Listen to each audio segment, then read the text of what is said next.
Living Local Carolina with Katie Turner. Local trends, shopping, dining, and more. This is Living Local Carolina.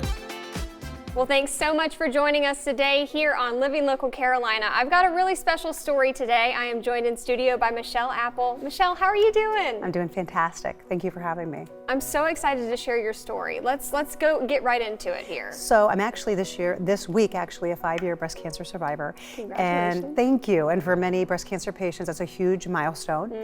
So my journey started when my diagnosis actually got missed. I had a lump under my armpit, and I had to, obviously get a mammogram, standard stuff, and unfortunately they came back and said everything's fine, go on with your life, it's just a lymph node. And my mom got sick with bile duct cancer, I ended up taking care of her, and I got shingles. This ended up growing. I still ignored it because I thought, they did the mammogram, the doctor came back and said everything's fine. So when she had passed, I then got finally checked up and found out that I ended up being stage 3, 23 lymph nodes were cancerous. Full mastectomy, chemo, radiation. And so, the journey is very long, and many of us are still on medication now. So that was a huge part of me starting the foundation, because I wanted people to understand that when you do have a lump, that we do have to push for ultrasound and maybe advocate for ourselves a little bit more that maybe we don't know. So we do provide a mentor program with the Apple Breast Cancer Foundation, so that when a newly diagnosed patient comes through and they call and they need help or support, we mentor them with another patient that has gone through breast cancer. So again, we don't miss things like, you had a lump, you should have pushed for an ultrasound. Did they do a bone density scan in the beginning, or a nuclear bone scan? Those type of things we educate, because it's overwhelming. When you get that diagnosis and you're told you have cancer, it literally, you go through denial, you go through acceptance, and then you go through, for me, it was, I'm gonna fight this. There's no way I'm gonna let this breast cancer define me. And hopefully I can help other patients along the way. And a big thing to you is nutrition, obviously with what you do. Yeah, so How did that help you? Oh my gosh, absolutely. So I'm a dietitian by trade. And I tell many patients that it's so important as you go through this journey that you find a way to take care of yourself, because you're putting chemo, which is really literally poison in your body to kill the cancer. So I fought it back with things like fruits, vegetables, juicing, using other counteractive parts so that I could go in there and say, my gosh, I feel better by doing more fruits, more vegetables, eating a healthier lifestyle, which I did before, because people would say to me, Michelle, you're a dietitian, you work out, you take care of yourself. How did you get breast cancer? I said, breast cancer does not discriminate, but what I can tell you, and I tell all your viewers, take care of yourself so that when something comes along like breast cancer, that you can fight it and you're strong enough to fight it. So I had no other underlying conditions besides the fact that I had the cancer. So I was able to fight it pretty good. Let's talk more about the fight. And that brings us to the bag that you're holding right there.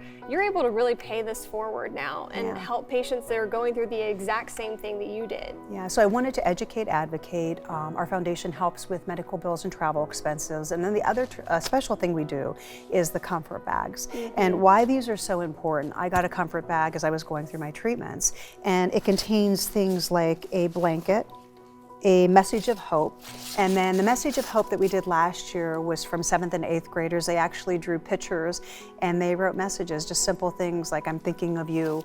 I hope that this brings a smile to your face. So the standard stuff we have is lip balm, sanitizer. We're always looking for makeup bags. And so if any women out there have extra makeup bags, you have them laying around. What, Ipsy bags we were talking about, and Estee Lauder bags. We use them to put the items in, like the lip balm and sanitizer and so forth. So any donations are accepted, but the staple items are the Footies with Grip, the blanket, the lip balm, sanitizer, and that type of stuff. So we donate these to local cancer centers. So this year we went to McLeod Health Cancer Center. We did Grand Strand, Conway Medical Center, and then Coastal Carolina Cancer Centers as well. It's well needed in this area. There's many patients that are getting it. We'd love to do 300 to 400 is our goal. So we need your viewers to reach out and donate items, and then we deliver them right before the holidays to bring a smile to their face. So sometime in December, and then we take the donations all the way up into August. Perfect.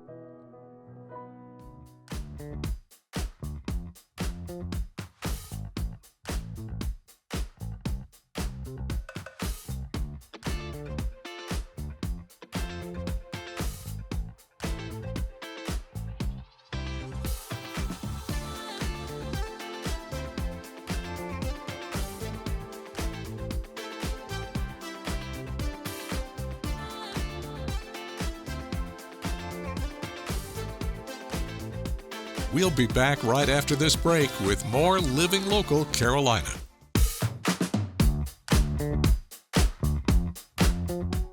Well, good morning, and thank you so much for joining us today on Living Local Carolina. Today, I am joined in studio by Keosha Garrett. How are you doing? I'm good. How are you? I'm doing wonderful. We're going to talk about what you have been doing, your ministry, Shanavia's Dream Sickle Cell Clinic. Yes, ma'am. I started a nonprofit this year in memory of my late sister, Shanavia, who passed away from sickle cell complications back in 2021. It's been amazing, the amount of people that we were able to reach in Charleston, McClellanville, Georgetown area. It's definitely amazing. So yeah. You truly hit the ground running when did. it comes to all the different things that you've been doing. What do you think is important for the community to know about sickle cell? The important thing, one of the many important things that I feel that our community should know is that sickle cell is definitely a forgotten about disease. We need more awareness because it affects so many people. I had my second annual blood drive back on Shanavia's birthday, which was June 10th. And I had MUSC to come out to do sickle cell trait testing. And just this morning, I had someone to reach out to me telling me, hey, I got my results and I have the sickle cell trait. And she's about 20 years old and she didn't know. So it's like that gap between the communication from parents over time to their children.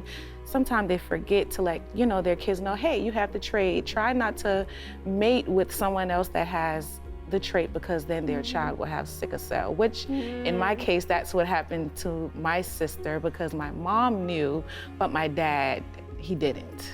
So education is super important. Education, most definitely, education. All right, so if people want to stay connected with you along this journey, how can they do that? Well, definitely. They can follow us on Facebook at Shanavia's Dream Sickle Cell Clinic. Also, they can reach us at shanaviasdream@gmail.com. If they want to inquire about blood drives, they can refer to the Facebook page, and we keep everyone posted there. Perfect. Thank you so much. Thank you.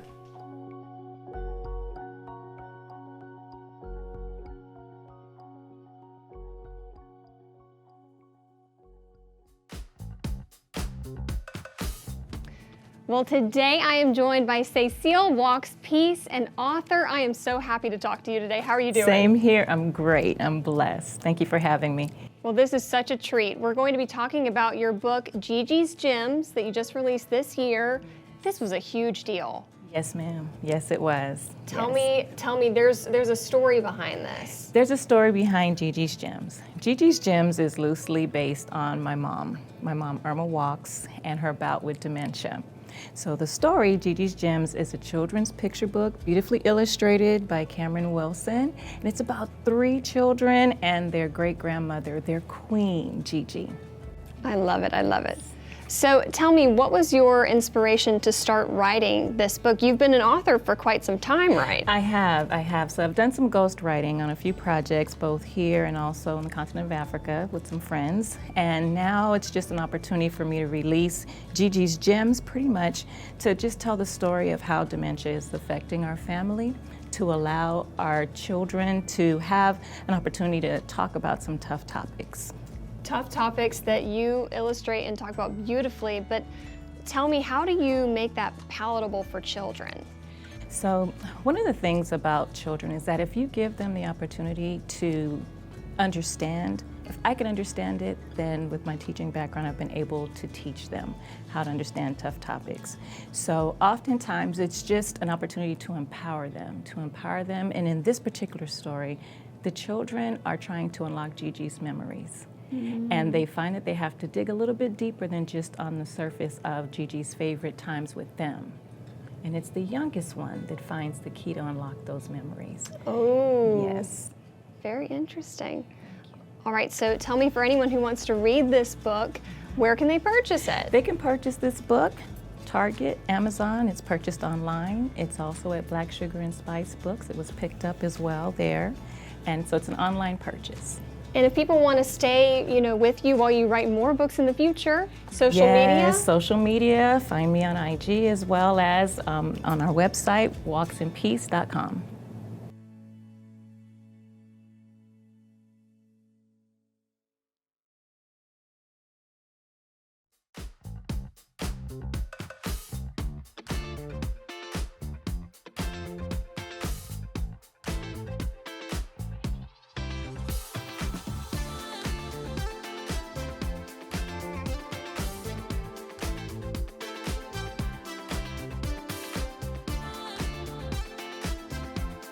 We'll be back right after this break with more Living Local Carolina. Well, today we're gonna learn some stuff. I'm joined by money coach Dana Wolf. How are you? I'm great, thank you. How are you? I'm doing awesome. You're gonna talk to me about the major components of a healthy financial plan today. Correct. What are they? Where do Good we question. begin? Good question, Katie. So there are 4 things that you really need to know about your financial health. I mean, we all go to the doctors once a year for a regular checkup, right? So we need to check our financial health as well. So we need to start off with the question, do we have a financial plan? Do we have a monthly plan like a budget? Do you have an estate plan like your wills and things like that? That's all part of your financial life. You're going to be dealing with money from the day you're born until the day you die. So having that estate plan, having a financial plan, do we need a debt reduction plan because we're in debt and we have goals that we want to meet? Do we have a tax reduction plan because we owe the IRS money or the South Carolina money, right? So that's the first section. The second section goes into what I want to call the funding, the things that we're going to fund in the future, all right? So we need to fund college education for our children. Maybe we need a wedding fund. Maybe we have some long-term goals like retiring at the age of 55, and so we want to fund our retirement. So that's another segment of your financial life. The third section would be more along the lines of legacy building. Okay. Are we teaching our children about finances? Because that's a huge one, okay? Are we teaching our children about our finances? Are we giving our financial wealth and building a community that we're leaving a legacy, where we're using our money for the good? So those are the first 3. And then the fourth thing is insurance. There are so many different types of insurance out there, and you really have to ask yourself, do I have the right insurance? Do I need insurance? Do I have homeowners or auto, renters? Do I have life insurance? Do I have health insurance, disability insurance, long-term care insurance? And there's so many out there that you really have to look at them each year and say, do I have the right coverage? Do I need more coverage? Things of that nature. So there's 4 different little pots, okay? So we've got our planning for the future pot, where we're funding things for the future. We have our now pot, and then we have our legacy pot, and then the insurances that we need to make sure that we're covered. And you were saying this sort of thing, you should do a little checkup every You year. do. How do you do that? It's the same way with going to your doctor, right? So at the first of the year, you might look back and say to yourself, where did my money go? Or you may do that on April 15th when you're doing your taxes, right? Yep. But pick a time of the year. When it comes to insurance, for example, if you know your registration is due in June and your insurance is due in June, you want to start looking 30, 60 days prior to that at your automobile insurance. Do you have the right coverage? Maybe we want to change our coverage because we have an emergency fund, and so we can change our deductible, get a lower premium if we're looking at it. Anytime there is a life change in your family, if you have a new child, if you get married, if you move, as you're turning 65, there are different things when it comes to health insurance that you have to be, paying attention to. So it has to be something that works for your schedule. Don't try to look at your finances the day before you go on vacation. But pick something, whether it's the first of the year so that you can take a look back and you can say, oh, this is where I was, this is where I want to be this year. Maybe it's over a long holiday weekend where you're just sitting around and you're like, okay, July is almost over. I got 6 months to the end of the year. Where am I? Am I meeting my goals? Do I need to change things? Do I need to change my plan? And when it comes to teaching our children, that's an everyday thing that has to happen all the time.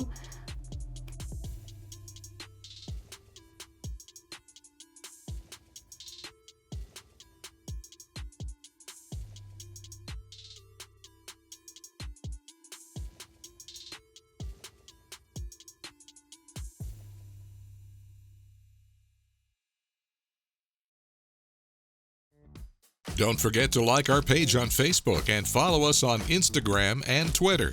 How to use the QR code. Just open the camera app on your smartphone, iPad, or tablet. Point your device at the QR code so the QR code appears on your screen. Your device will recognize the QR code and show you a notification. Click that notification and you'll come to our website.